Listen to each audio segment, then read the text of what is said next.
Twitter को सही मायने में ना निष्कर्ष काम करना चाहिए, दबना नहीं चाहिए ट्विटर को। आज सही मायने में किसको बंद करना चाहिए? कंगना रनौत जैसी औरत को बंद करना चाहिए ट्विटर के अंदर। ट्विटर की आवाज जो है वो विदेशों तक जा रही है। अब जिस दिन मोदी जी इसको आदेश देंगे मुकेश अंबानी को कि ले भैया ट्विटर भी खरीद ले, वो ट्विटर भी खरीद लेगा। और जिस दिन वो ट्विटर खरीदेगा उस दिन सबसे पहले जो भारत के आज अपनी आवाज बुलंद करने वाले लोग हैं वही डिलीट होंगे। आज हमारे देश में इसी को तो अंधभक्ति कहते हैं। आज एक बात आओ, सन्नी देओल 2.5 किलो का नकली हाथ करने वाला आदमी, उस आदमी को आप इलेक्शन में कैसे लेके आ सकते हो जिसको इलेक्शन की एबीसीडी नहीं पता? देखिए, जो मोदी सरकार के गेंद जाएगा वो अनपढ़ है, वो गवार है, वो देशद्रोही है, उस पर मुकदमे हो जाते हैं। भारतीय जीत जाते हैं, अगर इसमें सारे किसान जीत जाते हैं तो आप ये मानना ये लोकतंत्र की जीत होगी, वरना लोकतंत्र की हार है। मोदी जी एक सबसे बड़े ड्रामेबाज हैं। इनको फिल्म इंडस्ट्री में अगर ले लिया जाए ना तो ये तो मैं आपको बता दूं, जो हमारे दिलीप कुमार साहब रहे हैं, बड़े बड़े खिलाड़ी रहे, उनको पछाड़ देंगे। ये ड्रामेबाज नंबर 1 है कि किसानी से बड़ा कोई धर्म नहीं होता।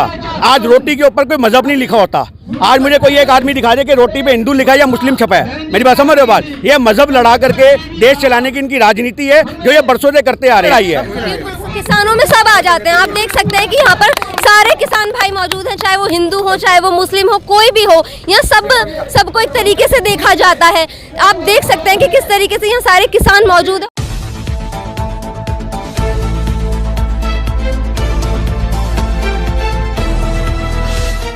नमस्कार, मैं प्रिया त्यागी और आप देख रहे हैं एमजे खबर। और हमारे साथ यहाँ पर मौजूद हैं एक बाबा जो कि शामली से आए हैं। उनसे हम बात करेंगे कि किस तरीके से वो इस आंदोलन को देख रहे हैं, जिस तरीके से आंदोलन का रुख एक तरीके से बदला जा रहा है। यहाँ तक कि ट्वीट पर भी कंट्रोल किया जाने वाला है कि किस तरीके से ट्वीट हैंडल किया जाएगा, सोशल मीडिया भी हैंडल की जाएगी कि कौन किसके बारे में ज़्यादा बात कर रहा है, किसके बारे में ज़्यादा बात नहीं कर रहा है। ये सारी चीज़ें भी अब गवर्नमेंट के अंडर आने वाली हैं। लोगों के ऊपर एक तरीके से प्रतिबंध लगाया जा रहा है पूरी तरीके से कि वो सोशल मीडिया पर भी अपनी आवाज़ ना उठा सके और ना ही जमीनी हकीकत मतलब ज़मीन लेवल पर भी ना ही वो अपनी बात रख सके। इस पर भी बात चल रही। तो आप क्या कहेंगे, किस तरीके से देखते हैं इस आंदोलन को? आंदोलन किसानों की जान है। किसान इसके लिए जो है कुछ भी करने के तैयार है।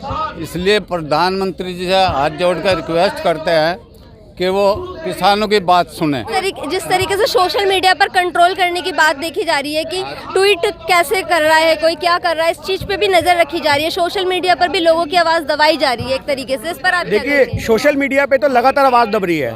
मैं ज़्यादा बड़े बोल नहीं बोलता। मेरी कुछ वीडियो जो हैं, जो कमेंट वगैरह लोग हमें टैग करके बोलते हैं कि देख तेरी वीडियो यहाँ पर है, वो 5-5, 6-6 मिलियन तक थी, वो डिलीट हो गई क्योंकि उसमें हमने खुलासा कर रखा था। अब इनका जो मेन हथकंडा है वो ट्विटर है, क्योंकि बड़े बड़े जो बॉलीवुड हैं, बड़े बड़े हॉलीवुड के स्टार हैं, जो बड़े बड़े क्रिकेटर हैं, क्योंकि ट्विटर आज हमारे देश के अंदर सोशल मीडिया का वो मजबूत स्तंभ माना जाता है जो देश के पॉपुलर लोग यूज़ करते हैं। आज फेसबुक है, इंस्टाग्राम है, यूट्यूब है, ये तो हम जैसे भाई लोग भी यूज़ कर लेते हैं, पर जिनका एक अच्छा मुकाम है, जो एक सेलिब्रिटी हैं, वो ट्विटर पर ज़्यादा रहते हैं और उनके एक ट्वीट से हंगामा मच जाता है। जैसा कि आपने रियाना के ट्वीट पर देखा, तो इन्होंने अब ट्विटर को, जो हमारे भारत के लोग हैं, ये चाहते हैं कि ट्विटर के ऊपर वो रहे ही ना।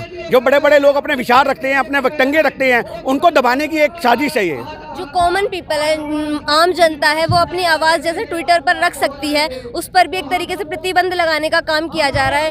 ट्विटर पे जो अकाउंट्स हैं उनको बैन करने का काम किया जा रहा है। ये सारी बातें आ रही हैं सामने कि जो भी मतलब सरकार के अगेंस्ट जो बोलेगा उसका अकाउंट डिलीट कर दिया जाएगा। अभी 250 अकाउंट इन्होंने करे थे बंद थोड़े समय पहले, और उसके बाद जब लोगों ने हल्ला मचाया, हाहाकार मचाई, तो वो ट्विटर चालू हो गया। ट्विटर को सही मायने में ना निष्कर्ष काम करना चाहिए, दबना नहीं चाहिए ट्विटर को। आज सही मायने में किसको बंद करना चाहिए? कंगना रनौत जैसी औरत को बंद करना चाहिए ट्विटर के अंदर, जो पूरे देश के अंदर दंगों का माहौल बना रही है। आज ट्विटर एक आम आदमी यूज़ कर रहा है। आज ट्विटर के द्वारा हमें पता लगता है कि इरफान पठान जैसे बंदे जो हैं वो कहते हैं कि जो आदमी देश का किसानों का सम्मान नहीं कर सकता, ऐसे क्रिकेटर होने का, ऐसे सेलिब्रिटी होने का कोई फायदा नहीं है। उन्होंने बोला है कि देश जो चलता है वो किसानों से चलता है, ना तो वो बॉलीवुड से चलता है और ना वो क्रिकेटर से चलता है। तो आज हम इरफान पठान का समर्थन करते हैं। आज हमें कैसे पता लगता है? क्योंकि हम ट्विटर पर बने हुए हैं। तो जो आदमी ट्विटर पर बना है उसको देश के बड़े बड़े लोगों के बारे में वक्तव्य पता लगते हैं, उनके विचार पता लगते हैं। अब ये नहीं चाहती मोदी सरकार कि बड़े बड़े लोग जो है वो किसानों का समर्थन करें। आज गरीब आदमी तो यहाँ कर ही रहे, यूट्यूब के माध्यम से, फेसबुक के माध्यम से, इंस्टाग्राम के माध्यम से, यहाँ नुक्कड़ नाटक करके, कोई ना कोई कार्यक्रम करके, पर इनका मेन हथकंडा है क्योंकि ट्विटर की आवाज़ जो है वो विदेशों तक जा रही है। आज फेसबुक की वीडियो का एक दायरा होता है, एक लिमिट तक रहती है, वो समझ रहे हो? ट्विटर का एक ट्वीट जो है कंट्रोल किया जा रहा है। फेसबुक पे तो ऑलरेडी हो गया। फेसबुक पे तो मुकेश अंबानी ने अपनी पत्ती डाल दी ना। अब जिस दिन मोदी जी इसको आदेश देंगे मुकेश अंबानी को कि ले भैया ट्विटर भी खरीद ले, वो ट्विटर भी खरीद लेगा। और जिस दिन वो ट्विटर खरीदेगा उस दिन सबसे पहले जो भारत के आज अपनी आवाज़ बुलंद करने वाले लोग हैं वही डिलीट होंगे।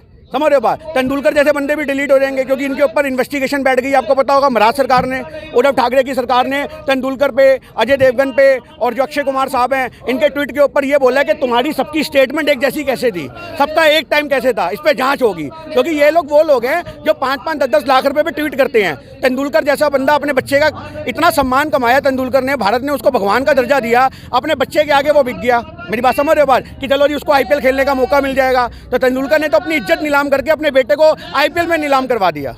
आइडियल्स माने जाते हैं एक तरीके से, जो बड़े बड़े सेलिब्रिटी हैं उन लोगों को लोग फॉलो करते हैं एक तरीके से, कि जो वो दिखा रहे हैं, जो वो जिस तरीके से काम कर रहे हैं लोग उसको फॉलो करते हैं। अगर वही भ्रम फैलाने का काम करेंगे तो इस तरीके से जो उनके फॉलोअर्स हैं उन पर भी एक तरीके से बुरा इफेक्ट पड़ेगा ना। देखिए मैं आपको बताऊं, आज हमारे देश में जो फॉलोअर्स हैं, जैसे आपने बोला, आज हमारे देश में इसी को तो अंधभक्ति कहते हैं। आज एक बात, सन्नी देओल 2.5 किलो का नकली हाथ करने वाला आदमी, उस आदमी को आप इलेक्शन में कैसे लेके आ सकते हो जिसको इलेक्शन की ABCD नहीं पता। आज ये भारत के लोगों की कमी है। हमारे भारत के लोग क्या करते हैं, जो अच्छा बोलने वाला है उसको नेता बना देते हैं, भले उसे काम की समझ ना हो। आज मोदी जी जो है अच्छे प्रवक्ता हैं, प्रवक्ता के अलावा कुछ नहीं है। वो भारतीय जनता पार्टी RSS के पूरे प्रवक्ता का काम करते हैं। आज हमारे देश के अंदर हीरो बनाने का एक नया कॉन्सेप्ट शुरू हो चुका है। आप 15 दिन लगातार मेरे इंटरव्यू लो, मैं भारत का हीरो बन जाऊंगा। मेरी बात समझ रहे हो बात, क्योंकि आज भारत के लोग क्या करते हैं, उनको जिसमें सुनना पसंद आता है वो सुनना पसंद करते हैं, वो अपना दिमाग नहीं लगाते। आज सन्नी देओल, हेमा मालिनी, जयप्रदा, इन सबको क्या पता है, समझ रहे हो बात, इनकी उम्रें हो जाती हैं, उम्र होने के बाद ये कहते हैं आप राजनीति में चले जाओ, आगे पीछे गाड़ियां घूमेंगी। तो आज सही मायने में राजनीतिक आदमी को राजनीति करनी चाहिए, जो खेल के खिलाड़ी उन्हें खेलना चाहिए, और जो हमारे देश में नाचने गाने वाले हैं अभी जो सारे फिल्म स्टार, इन्हें नाचने गाने का काम करना चाहिए। राजनीति में उतर के ये अपना भी वजूद खत्म कर रहे हैं। बिल्कुल आपने सही बात बोली कि ये जो किसान है, यहाँ पे किसान भी मौजूद हैं। हर कोई अच्छा वक्ता नहीं होता, मतलब हर किसी को अपनी बात रखनी नहीं आती एक तरीके से, लेकिन वो किसी के माध्यम से रख रहे हैं या किसान नेता के माध्यम से रख रहे हैं। सब हर कोई इन्वॉल्व नहीं हो पा रहा है एक तरीके से, लेकिन जो उन लोगों की आवाज़ है उनको बोलते हैं इनको पता ही नहीं है कानून क्या है, ये अनपढ़ है किसान, इनको कुछ पता ही नहीं है। लेकिन यहाँ पर मैंने देखा कि वकील भी आए हैं, सुप्रीम कोर्ट के वकील भी आए हैं, हाई कोर्ट के वकील भी आए हैं, तो वो भी अनपढ़ है, उनको भी इस कानून के बारे में नहीं पता क्या? देखिए जो मोदी सरकार के गेंद जाएगा वो अनपढ़ है, वो गवार है, वो देशद्रोही है, उस पर मुकदमे हो जाते हैं, उनके ऊपर UAP एक्ट लगा दिए जाते हैं, उनको धारा लगा के उठा ले जाता है, उन्हें उठा के जेलों में बंद कर दिया जाता है। 80-80 साल के आदमियों को उन्होंने जेलों में बंद कर दिया, ये कहते हुए कि 26 जनवरी को जो घटना हुई है उसमें 80 साल का आदमी था, 70 साल का आदमी था। 80 लोगों को जो इन्होंने अरेस्ट किया हुआ है उसमें कम से कम 30 से 40 लोग ऐसे तो 60 साल से ऊपर की उम्र के हैं, जो लाठी लेकर के चलते हैं वो लाल किले पे चढ़ जाएंगे क्या? तो ये क्या है, ये एक नया प्रोपेगेंडा चला गया है हमारे देश में आवाज़ों को दबाने का। आज जो ये आवाज़ें दबाई जा रही हैं, इसके खिलाफ अगर आज जन जन की आवाज़ें नहीं खड़ी हुई तो हिंदुस्तान में आज के बाद कभी आंदोलन नहीं होगा। ये हिंदुस्तान का आखिरी आंदोलन है। अगर इसमें भारतीय जीत जाते हैं, अगर इसमें सारे किसान जीत जाते हैं, तो आप ये मानना ये लोकतंत्र की जीत होगी, वरना लोकतंत्र की हार है ये। बिल्कुल, जैसे कि अभी भी मोदी जी संसद में रोज आते हैं, है ना, भावुक हो जाते हैं, तो इसको किस तरीके से देखते हैं? वो कह रहे हैं किसानों के लिए मैंने बहुत अच्छा कानून लाया है, लेकिन वो समझ नहीं रहे इस कानून को, वो समझना ही नहीं चाहते, उनको विपक्ष बलगरा रहा है, उनको भटकाया जा रहा है, इस तरीके की चीजें चल रही है ना। पूरे हिंदुस्तान को खून के आंसू रुला करके एक आदमी 4 आंसू बहा देता है गुलाम नबी आज़ाद जीत के जाने पर। ये अपने आप में एक बहुत बड़ी चपेट है हमारे लोकतंत्र के ऊपर। आज एक भारत का किसान सड़कों पर रो रहा है, वो मोदी जी को नजर नहीं आया। मेरी बात समझ रहे हो बात, 200 लाशें यहाँ पे गिर गई किसानों की, वो मोदी जी को नजर नहीं आई। पुलवामा में 44 जवान शहीद हो गए, वो मोदी जी को नजर नहीं आए। मोदी जी कब रोते हैं? जब ये किसी वाक्य को छुपाना चाहते हैं। आज जो किसानों का ये माहौल क्रिएट हो रहा था, उसमें 4 आंसुओं में इन्होंने सिंपैथी गेन कर ली। जो इनके अंधभक्त हैं, देखो जी बुजुर्ग आदमी है, रो रहा है। मेरी बात समझ रहे हो बात, ये शातिर आदमी है। मैंने आपको क्या बोला, मोदी जी एक सबसे बड़े ड्रामेबाज हैं। इनको फिल्म इंडस्ट्री में अगर ले लिया जाए ना, तो ये तो मैं आपको बता दूं, जो हमारे दिलीप कुमार साहब रहे हैं, बड़े बड़े खिलाड़ी रहे, उनको पछाड़ देंगे। ये ड्रामेबाज नंबर 1 है, कपड़ों से लेकर के बोली तक इनकी ड्रामा है। वो भी मतलब एक तरीके से देख सकते हैं आप कि यहाँ पर अभी भी इन लोगों को बोला जा रहा है कि इनको कुछ पता ही नहीं है। एक तरीके से कहा जा रहा है ये सब लोग ऐसी हैं, कभी जाट की बात करते हैं, कभी जाट की बातें करते हैं, कभी गुजर वाली बात आ जाती है कि हम गुजर की लड़ाई है, किसानों की लड़ाई नहीं है, जाट की लड़ाई है, हिंदू की लड़ाई है, इसकी लड़ाई है। इस तरीके की चीज़ें भी चल रही है ना यहाँ पर, कि इसको बांटने की कोशिश की जा रही थी एक तरीके से। इसको किस तरीके से देख रहे हैं? डिवाइड एंड रूल हो रहे हैं ये लोग। डिवाइड एंड रूल जो है वो बीजेपी की अंग्रेजों से सीखी हुई एक साजिश है। जो वो अंग्रेजों के साथ घूमते थे फिरते थे, वो यही सीखते थे कि हमने हमने कैसे भारत को बांटना है। आज इस आंदोलन को बांटने के लिए भी जो माहौल क्रिएट हुआ, आपने देखो कल जो यहाँ पे एक लड़की बोलती है पूनम पंडित, उसके माहौल को क्रिएट करके जो क्या किया गया, ये सारा जो है ये साजिश है कि आंदोलन को बदनाम किया जाए, आंदोलन को खराब किया जाए। तो ये जो घटनाएं होती हैं, ऐसी घटनाएं देश को पीछे लेके जाती हैं, बैकफुट पे लेके जाती हैं। आज हमें यही कहने का मतलब है कि किसानी से बड़ा कोई धर्म नहीं होता। आज रोटी के ऊपर कोई मजहब नहीं लिखा होता। आज मुझे कोई एक आदमी दिखा दे कि रोटी पे हिंदू लिखा है या मुस्लिम छपा है, मेरी बात समझ रहे हो बात? ये मजहब लड़ा करके देश चलाने की इनकी राजनीति है जो ये बरसों से करते आ रहे हैं। पर किसान बहुत समझदार है। आज पूरे यहाँ पर आपको हिंदू मुस्लिम सिख ईसाई सब दिख रहे हैं। मोदी जी की इस नीति की वजह से पूरा हिंदुस्तान एकजुट हो गया, इकट्ठा हो गया और इनका हल निकाल ले। एक तरीके से किसानों की आवाज़ दबाने का काम किया जा रहा है। किसानों की आवाज़ कोई नहीं दबा सकता, किसी में इतनी हिम्मत नहीं है जो किसानों की आवाज़ दबा सके। किसान के कोई कुछ नहीं कर सकता। और जैसे कि पीएम बोल रहे हैं कि आप लोग खालिस्तानियों, आतंकवादियों, इस तरीके की बात पीएम के बोलने से क्या होता है? यहाँ कोई खालिस्तान नहीं है, वो दिख रहा है पाकिस्तान नहीं, यहाँ कोई सब किसान है ये जितने दिख रहे। बिल्कुल, जैसे कि यहाँ पर मैं भी देख रही हूँ कि यहाँ पे हिंदू भी हैं, मुस्लिम भी हैं, हर जाति हर धर्म के लोग हैं और वो सभी किसान हैं। तो ये किसानों की ही लड़ाई है ना।